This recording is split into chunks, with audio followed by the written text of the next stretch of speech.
नाज़रीन, अवामी न्यूज़ में ख़बरनि जो सिलसिलो जारी है। हिन वक्त असीं तव्हांखे पीर जे ॻोठ में ख़बर ॾींदा हलूं त पीर जे ॻोठ कच्ची आबादी जे रवासी फ़रीद अहमद शेख पारां बाअसरनि माण्हुनि ख़िलाफ़ एहतजाज कंदे अवामी न्यूज़ सां ॻाल्हाईंदे चयो आहे त मां मौजूद आहियां पीर जे ॻोठ लॻे कच्ची आबादी में मूंसां गॾु मौजूद आहे फरीद अहमद शेख खे बाअसरनि पारां हिसायो वियो आहे ऐं इन एहतजाज जी मुज़ाहिरो कयो आहे। एहतजाज कंदड़ फरीद शेख खां मालूम कंदासीं त वधीक हुनजो छा चवणु आहे। असांखे साईं बाअसरनि तंग करे छॾियो आहे, असांजी चोरी कई ऐं उहा असांखे चोरी 50,000 भरे नथो, बक़ाया रक़म असां घुरूं था। असांजे मथां कोर्टुनि में पुलिस में असांजे मथां हिरास करे असांखे परेशान कंदो। असांखे त चोरीअ तां तूं खण, जे न खणंदे त असां तोखे मथां केस कंदासीं, असां तोखे मारींदासीं।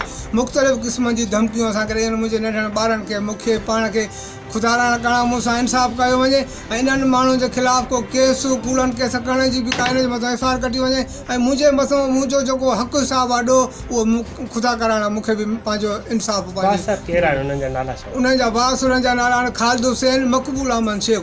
इहे नामिनेट ॾोहारी आहिनि जेके हिन महिल ताईं बि ॾोहनि में मुलविस आहिनि, जंहिं असांखे माना वधि में वधि परेशान कयो आहे। घरनि ते अचनि था, दुकान ते था मूंखे परेशान कयो। मां सिलाई जो कमु कंदो आहियां बाज़ारि में, मूंखे ख़ुदि खे परेशान करे धमकियूं था ॾियनि।